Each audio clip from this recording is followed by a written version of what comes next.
नमस्ते दोस्तों, मैं हूं डॉक्टर अतुल सावंत, आपका डॉक्टर ऑफ फाइनेंस। बहुत बहुत स्वागत है मेरे इस फाइनेंशियल क्लिनिक में। और आज हम बात करेंगे उस सवाल पर जो हर इंसान की ज़िंदगी में एक बार ज़रूर आता है। क्या मुझे शादी कर लेनी चाहिए? नहीं, इससे ज़्यादा ज़रूरी सवाल, क्या मैं घर लूँ या रेंट पे रहूँ?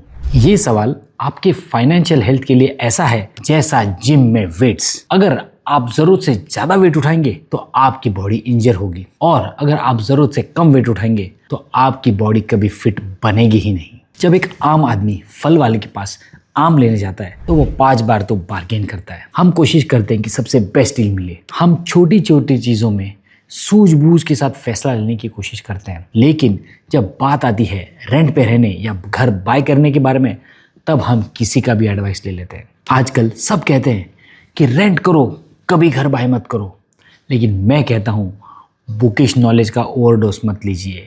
प्रैक्टिकल एक्सपीरियंस भी बहुत ज़रूरी होता है। अब थोड़ा डिटेल में जाकर देखते हैं कि बाइंग और रेंटिंग में क्या फ़ायदे और नुकसान हैं। जब आप रेंट करते हैं तब आपको ज़्यादा कैपिटल नहीं लगता, कम डिपॉजिट देना पड़ता है, ऊपर से आपको ना सोसाइटी का मेंटेनेंस देना पड़ता है, ना प्रॉपर्टी टैक्स देना पड़ता है, और अगर आपकी कहीं नौकरी चेंज हो गई तो आप सीधा बैग पैक करके निकल सकते हैं, और आपको कोई वेयर एंड टेयर या लीकेज एंड कलर पेंटिंग का कोई झंझट नहीं होता। मान लीजिए मुंबई में या किसी भी मेट्रोपॉलिटन सिटी में एक फुल्ली फर्निश्ड 2 BHK घर 30 से 40 हज़ार रुपए के रेंट पे मिलेगा। उसी घर का EMI तकरीबन 60 से 70 हज़ार रुपए होगा। अब ये सोचिए कि आपने वो 30 हज़ार रुपए रेंट दिया और बचे हुए 30 हज़ार आपने इन्वेस्ट किए, लेकिन लाइफ एक्सेल पे नहीं चलती, क्योंकि एक्सेल में तो आप 30 हज़ार इन्वेस्ट करोगे, पर रियल लाइफ में 30 हज़ार रेंट देने के बाद 30 हज़ार बचेंगे इसकी गारंटी नहीं है, और वो 30 हज़ार बचने के बाद उसे आप इन्वेस्ट करोगे इसके चांसेस एक्चुअली में बहुत कम है। प्रॉब्लम शुरू होती है 30 साल बाद। पता है आपका रेंट 30 साल बाद क्या होगा?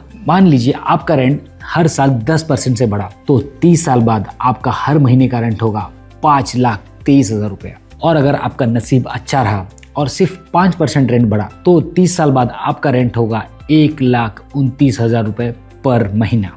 अब 60 साल की उम्र में जब आपने नौकरी बंद कर दी होगी, इनकम आना बंद हो गया होगा, क्या आप 5,23,000 रुपए का रेंट अफोर्ड कर सकते हैं? फिर आप सोचेंगे, अरे जो मैंने रिटायरमेंट का कॉर्पस बनाया था इन्वेस्ट करके, वो 10 करोड़ का कॉर्पस, उसमें से हर महीने SWP ले लेके मैं अपना घर का खर्चा चला दूंगा। लेकिन एक और बात सोचिए, अगर 2008 की तरह जब आप रिटायर हुए उस साल कोई क्राइसिस आ गई या कोविड के ऐसा कोई सिचुएशन क्रिएट हो गया और आपका 10 करोड़ का कॉर्पस 5 करोड़ हो गया, तो फिर क्या आप ये रेंट अफोर्ड कर पाएंगे? देखिए दोस्तों, रेंट ना एक फिक्स्ड एक्सपेंस है जो जिंदगी भर आपको देना ही पड़ेगा। अब इतने बड़े फिक्स्ड एक्सपेंस को आप मार्केट के भरोसे नहीं छोड़ सकते, क्योंकि अगर मार्केट टैंक हो गया और अगर 3-4 साल के लिए मार्केट नीचे रहा तो आपके लिए बहुत ही खराब होगा। और एक फिक्स्ड एक्सपेंस इतने देर तक रखना आपके फाइनेंशियल हेल्थ के लिए बहुत ही हानिकारक हो सकता है। इस प्रॉब्लम को सॉल्व करने के लिए आप सोचेंगे, क्यों ना मैं ये घर छोड़ के शहर से 10-20 किलोमीटर बाहर चले जाऊं, वहां पे मुझे 60 या 70 हज़ार रुपए रेंट पर आराम से घर मिल जाएगा और मैं वहां रह लूंगा। सोचिए, इतने साल आप उस घर में रहे, वहां पे आपके फ्रेंड्स हैं, आपकी फैमिली है, अब तो आपके फैमिली के भी फ्रेंड्स और उनके बच्चे भी हो गए होंगे। जब आपको जिंदगी में सबसे ज्यादा जरूरत अपने फैमिली और अपने फ्रेंड्स की पड़ने वाली है, तब सिर्फ पैसे बचाने के लिए उन सबको छोड़कर कहीं दूर जाके रहना सही लगता है आपको? अब दूसरे प्रॉब्लम के बारे में सोचते हैं। 60 साल की उम्र में आपके लैंडलॉर्ड ने आपको कहा कि सर प्लीज घर खाली कीजिए, हमें घर बेचना है। तब आपको सारा हेडेक करके वहां से शिफ्ट होना पड़ेगा, फिर नए जगह चले गए। अब उस लैंडलॉर्ड ने भी 1 साल रहने के बाद आपको कहा कि सर प्लीज घर खाली कीजिए, ये घर मुझे बेचना है या मुझे उसमें रहना है। अब सोचिए, 60 साल की उम्र में आपके पास इतने पैसे होने के बावजूद अगर आपको गधा मजदूरी करके एक घर से दूसरे घर और दूसरे घर से तीसरे घर शिफ्ट करना पड़े, तो वो कैसा होगा? वो ऐसा होगा जैसे कि किसी लंगड़े आदमी को कहा जाए मैराथन दौड़ना। आपको निखिल कामत जी तो पता ही होंगे, ज़ीरोधा के को फाउंडर।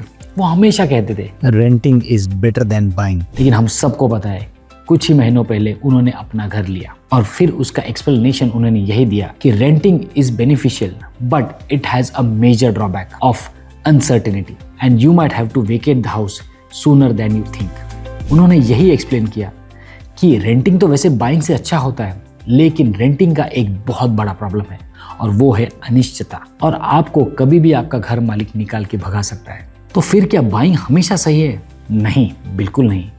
उसी एग्जाम्पल को फिर से लेते हैं। सपोज आपकी उम्र 30 साल है और आपके पास ज़्यादा पैसे नहीं है, उस समय पर घर बाय करना बहुत ही खराब डिसीजन होगा। उस समय पे मैं आपको एडवाइस दूंगा कि आप रेंट पे रहिए, कोई प्रॉब्लम नहीं है। 4-5 साल लगते हैं तो 4-5 साल रेंट पे रहिए, पैसे जमाइए और 35-36 साल होने के बाद अच्छे कॉर्पस के साथ डाउन पेमेंट कीजिए और अपना ड्रीम होम लीजिए। ये सही तरीका होगा अपना घर लेने का। देखिए, जैसे रेंटिंग के प्रॉब्लम है ना, बाइंग के भी प्रॉब्लम है। बाइंग का प्रॉब्लम है कि आपको बहुत बड़ा कैपिटल लगेगा। दूसरी प्रॉब्लम है कि आप एक लंबे समय के लिए ईएमआई में बंध जाओगे। और बाकी प्रॉब्लम्स तो वैसे है ही, जैसे कि आपको आपका प्रॉपर्टी टैक्स देना पड़ेगा, सोसाइटी का मेंटेनेंस देना पड़ेगा, वेयर एंड टेयर के बारे में देखना पड़ेगा। और अगर आपकी नौकरी शिफ्ट हो गई तो आपको घर छोड़कर कहीं पे और जाके रेंट पे रहना पड़ेगा। देखिए, बाइंग के और रेंटिंग के दोनों में कुछ अच्छी चीज़ें हैं, कुछ बुरी चीज़ें हैं। मैं आपको अपना ओपिनियन बताऊंगा, लेकिन उससे पहले वीडियो को लाइक कीजिए, चैनल को सब्सक्राइब करके बेल नोटिफिकेशन दबाइए ताकि आप इस तरह के वीडियो कभी मिस ना करें। तो मेरा ओपिनियन ये है कि डेफिनेटली हर इंसान को अपनी ज़िंदगी में कम से कम एक घर तो लेना ही चाहिए। एक घर उसका होना चाहिए जो उसका अपना है। देखिए, हर चीज़ को पैसे से तोला नहीं जा सकता। कुछ चीज़ों में पीस ऑफ माइंड, सर्टेनिटी बहुत ज़रूरी होती है। आपका जो घर है ना, वो आपके फैमिली को एक स्टेबिलिटी प्रोवाइड करता है। आपकी फैमिली के लिए वो एक सिक्योरिटी है। वहाँ से आपको कभी कोई नहीं हटा सकता। वहाँ पे आपकी यादें जुड़ी होती हैं।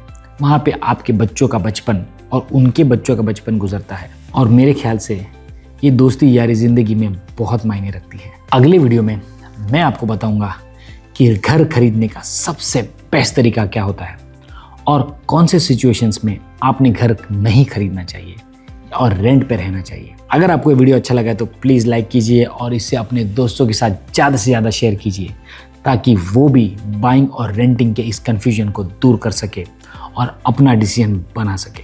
Thank you very much. मिलते हैं अगले वीडियो में।